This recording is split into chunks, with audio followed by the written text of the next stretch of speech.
Mission Boss, list updated. I don't know how you do it. All I could do was obsess over revenge, doubting my comrades along the way. But even after all we've accomplished, the phantom pain never let up. If anything, it just got worse. But you understood that from the start, didn't you? From the moment you opened your eyes in that hospital, you knew it wouldn't go away. That you've been fighting the pain and confronting your phantoms the whole time. Knowing full well the battle would never end, not until the day you die. I respect that now, more than ever. It's an honor and a privilege, Big Boss.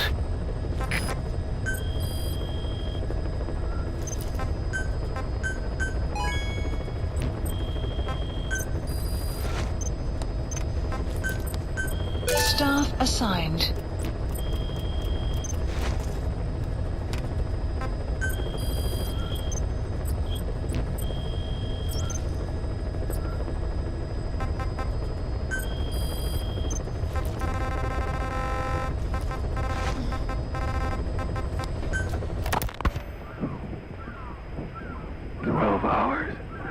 After exposure to the blood of a symptomatic colleague, I found myself making my way up the stairs to this room. And I am not alone. Everyone who's infected, we've all come up here wanting to get outside. I know full well I mustn't leave, given the possibility I'm infected. Yet, I can't contain this urge I feel inside me, like the alcohol who tries to make any excuse for one more drink. Every step I took up those stairs filled me with this sense of bliss. I still have all my wits about me. It took no time at all to rewire the electronic lock and open the emergency exit. Then, just as I was about to set foot outside, I finally realized what was going on. This desire for freedom is not my own, but that of the vocal cord parasites inside me. They want ravens feed on us, making us by these sweet secretions.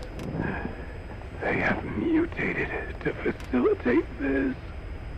The sweet smell is powerful enough to attract even a species with such a weak nose. For parasites take complete control, most of the staff is infected. At least, everyone I've looked at is. Infection with this parasite causes a high fever in the pharynx. I have modified a pair of night vision goggles to react only to this temperature range. With these goggles, you can identify who is infected. Other infected will, like me, feel compelled to make it outside. If the ravens get their meal, they'll head for land next. That cannot be allowed to happen. The whole idea of the vocal cord parasites was that they'd only copulate once exposed to a specific over time. But the parasites infecting our men in the laboratory were eggs straight away. The larvae were eating their lung tissue almost immediately. Please. What kind of mutation was it? Those who were infected and cured still carried the vocal cord parasites. Throats. There. Males. Female by the Wolbachia. And copulation could not occur. But it is the Wolbachia that mutated. Not the parasites? You Remember I told you the Volbachia attempts to maximize its number of female infected hosts? Yes, hence the male-to-female transformation. Precisely. But other Volbachia strains use different methods. Cytoplasmic incompatibility, killing the males, and parthenogenesis. Parthenogenesis. Aphids. Aphids use that to reproduce via females only. Very good. The females lay their eggs without a male present, creating clones of themselves in explosive numbers. Parthenogenesis was originally a means for an organism to take maximum advantage of abundant resources by increasing its numbers. Certain strains of Volbachia force this to occur, to create more and more infected females. And that's why our men develop symptoms in the blink of an eye. Volbachia causing parthenogenesis is common in parasitic wasps. Of course, the Volbachia I introduced to you men did not have this characteristic, but I believe the mutation, whatever it was, caused it in the vocal cord. The Volbachia we used to prevent egg laying became the agent of limitless reproduction. There's something else.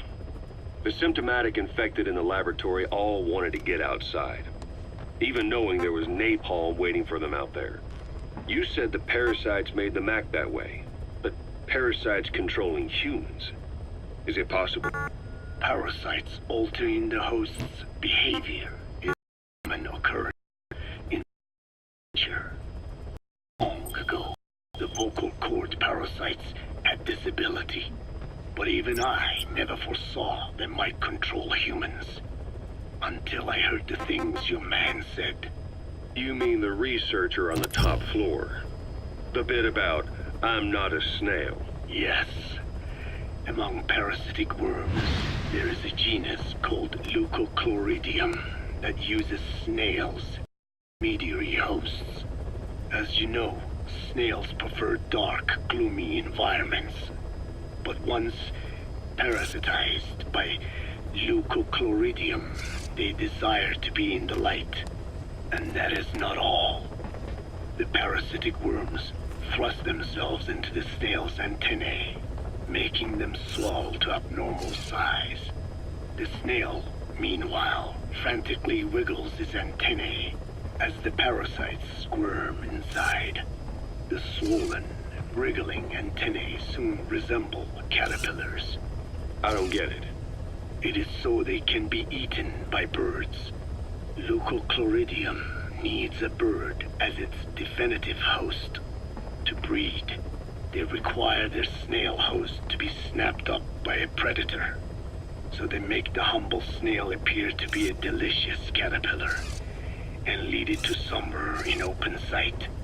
So you mean the staff trying to get outside Was so the birds could pick at them. The parasites altered their mental state, making them crave higher places and to be outdoors. I can only surmise that both the Volbachia and the parasites mutated before the ancestors of the vocal cord parasites infected humans. Their hosts were birds. What we saw in the laboratory was some throwback to that time. The parasites attempting to make birds their intermediary hosts. It sounds insane. A praying mantis that is host to a parasitic hairworm will dive into water and drown itself, just so the hairworm can lay its eggs in water. Rats infected with Toxoplasma gondii lose their instinctive caution and run right up to cats. Just some of the many ways